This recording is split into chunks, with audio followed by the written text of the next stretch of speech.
कहेंगे कि हमें भोग कर रास्ता भी चुनना है, हमें ऐसो आराम का भी रास्ता चुनना है और हमें मंजिल की ओर भी जाना है, हमें अपने सपनों को भी साकार करना है। तो संभव नहीं, आपको त्याग करना होगा। आज का समय त्याग का है और जो नौजवान त्यागी बनकर इस रास्ते में आएंगे तभी हमारा समाज उत्थान की ओर जाएगा। इसलिए इस पीढ़ी को तो त्यागी बनना होगा। हमारे हुआ करते थे शहीद शक्तिनाथ में, तो पीढ़ी को जेल जाना होगा।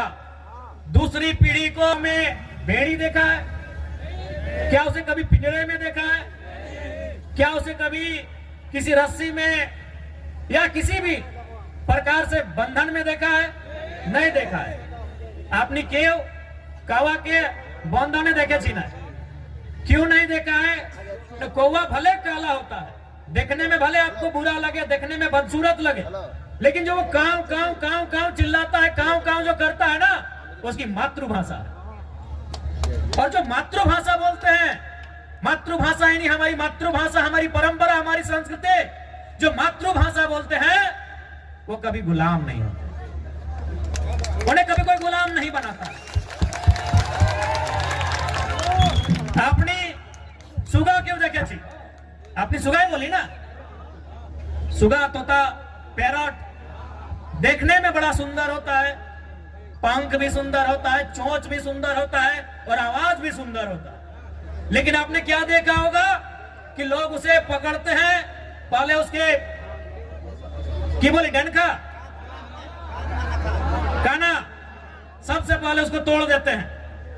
पांव में भी जरूरत पड़े तो एगो दुगो उसका तोड़ देते हैं और उसको भर के कहां रखते हैं? लोहे के पिंजरे में। भले उसको खाने के लिए चना दे, मूंगफली दे, लेकिन उसको गुलाम बना के रखते हैं। रखते हैं कि नहीं?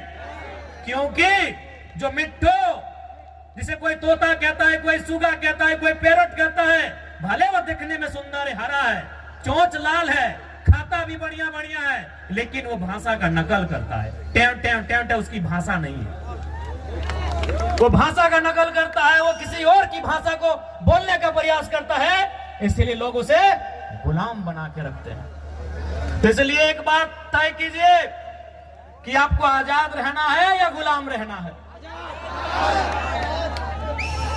तो भैया अगर आजाद रहना है तो आपको उस कौवे की तरह अपनी संस्कृति, अपनी परंपरा, अपनी आइडेंटिटी, अपनी पहचान, उसके साथ आपको जीना होगा। तो क्या ये नौजवान पीढ़ी जो हमारा आने वाला भविष्य है, क्या वो आज के इस कार्यक्रम के माध्यम से ये प्रतिज्ञा लेंगे कि आप अपनी परंपरा, अपनी संस्कृति, अपनी मातृभाषा को बचाएंगे? क्या आप प्रतिज्ञा लेंगे? क्या आप अपने सामाजिक कार्यक्रमों को, अपने सामाजिक आंदोलन को आगे बढ़ाएंगे? क्या आप प्रतिज्ञा लेते हैं? आज आपको ये प्रण लेना होगा, क्योंकि 21वीं सदी में हम जी रहे हैं। आज बहुत जल्दी हम लोग दिशा से हट जाते हैं, अपने रास्ते से भटक जाते हैं। इसलिए आज नौजवान पीढ़ी को विशेषकर आपको ये प्रण लेने की आवश्यकता है कि आज हमारी पहचान क्या है, हमारी परंपरा क्या है। उस पहचान को, उस परंपरा को, उस भाषा, उस संस्कृति की विरासत को, उसे सुरक्षित रखना है। आज हमें यह प्रण लेना होगा। ठीक है दादा, टुकु बसुन, नमस्कार नमस्कार। তুমি নিয়েছি নাই, আমি বুঝতে পারি তুমি বসুন। आज ये प्रण लेने की आवश्यकता है और विशेषकर जंगल महल के नौजवानों, मेरे भाइयों, मेरी बहनों, मेरे अभिभावकों, मुझे अफसोस होता है, मुझे दुख होता है आपको यहां देखकर। दुख हमें झारखंड के लोगों को भी देखकर होता है, लेकिन आपके लिए दुख थोड़ा ज्यादा इसलिए होता है कि जैसा भी सही जमशेदपुर वालों को झारखंड मिला, सरायकेला वालों को झारखंड मिला, धनबाद वालों को झारखंड मिला, बोकारो वालों को झारखंड मिला, हजारीबाग गिरिडीह को झारखंड मिला, रामगढ़ को झारखंड मिला, रांची को झारखंड मिला, लेकिन झारखंड बनने का हकदार और झारखंड में शामिल होने का हकदार पुरलिया, झारग्राम, बांकुड़ा के लोग भी रखते थे। आज बिल्कुल इस बात का अफसोस आपकी आंखों में भी झलक रहा है और हमें भी झलकता है। जो आंदोलन कोयलांचल में था, जो आंदोलन लोहांचल में था, कोयलांचल यानी हमारा जो कोलियरी कोयला का क्षेत्र है, धनबाद, बोकारो, गिरिडीह, हजारीबाग का हिस्सा, और लोहांचल यानी जमशेदपुर का क्षेत्र, वही आंदोलन आपके जंगल महल में भी था। जो त्याग कोयलांचल वालों ने किया था, जो त्याग लोहांचल वालों ने किया था, वही त्याग जंगल महल वालों ने भी किया था। लेकिन आज कोयलांचल वालों को, लोहांचल वालों को कहने के लिए झारखंड मिला, हालांकि अधिकार वहां भी उनको नहीं है। आज भी वहां उनको मजदूरी के लिए तरसना पड़ता है। उनकी जमीनों में कोयला, उनकी जमीनों में अभ्रक, उनकी जमीनों में लोहा, उनकी जमीनों में लगभग 80 प्रकार के मिनरल्स पाए गए हैं। लेकिन आज उन्हें नौकरी के लिए तरसना पड़ता है। लेकिन हाँ, उनके पास कहने के लिए है, हमारे काछे ए शब्द अच्छे कि हमरा झारखंड, हमरा पवाली झारखंड। लेकिन आपके पास वह भी कहने को नहीं है कि हमारे पूर्वजों ने, हमारे बाप दादा ने जो आंदोलन किया था, जो संघर्ष किया था, उसके बदले आप उस झारखंड का हिस्सा नहीं बन पाए। तो कहीं ना कहीं इसमें भी साजिश है, साजिश है, बहुत बड़ी साजिश है। तो इसलिए नई पीढ़ी को यह प्रण लेना होगा कि हमारे पूर्वजों ने आंदोलन को जहां लाकर छोड़ा है, वो विरासत जो हमें देकर गए हैं, उस विरासत को यहां से फिर से हमें लेकर जाना होगा। क्या आप तैयार हैं?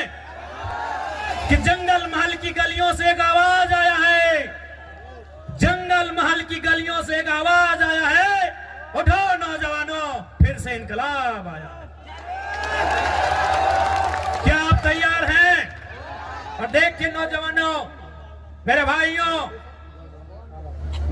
हम जिस रास्ते में चलने जा रहे हैं, जो कार्य हम करने जा रहे हैं, मानते हैं आसान नहीं है, एक काजटा सरल नहीं আছে, किंतु असंभव भी नहीं है। मानते हैं वो काम आसान नहीं है, वो काम सरल नहीं है, लेकिन वो असंभव भी नहीं है।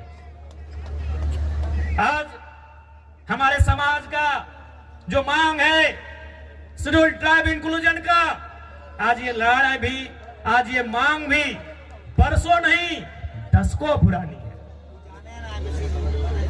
इसलिए एक बात हमेशा याद रखिए, आज चाहे सामाजिक आंदोलन हो या किसी प्रकार का आंदोलन हो, जो लोग अगुवाई कर रहे हैं, जो लोग लड़ रहे हैं, शायद वो कल नहीं होंगे, आज हम लोग भी कल नहीं होंगे, लेकिन आपका समाज, हमारा ये बृहद समाज जो हजारों लाखों साल पुरानी परंपरा और संस्कृति से परिपूर्ण है, वो समाज रहेगा। इसलिए आपको उस बागडोर को, उस विरासत को अपने हाथों में लेकर आगे बढ़ना है। मैं आप सभी से कहना चाहूंगा, और आज जब भी आप किसी आंदोलन के लिए जाते हैं, जब आप संघर्ष का रास्ता चुनते हैं, आपको त्याग करना पड़ता है। बिना त्याग का आपको मंजिल नहीं मिलेगा। आज आपको त्याग करना होगा। आप कहेंगे कि हमें भोग का रास्ता भी चुनना है, हमें ऐसो आराम का भी रास्ता चुनना है, और हमें मंजिल की ओर भी जाना है, हमें अपने सपनों को भी साकार करना है, तो संभव नहीं, आपको त्याग करना होगा। आज का समय त्याग का है, और जो नौजवान त्यागी बनकर इस रास्ते में आएंगे, तभी हमारा समाज उत्थान की ओर जाएगा। इसलिए इस पीढ़ी को तो त्यागी बनना होगा।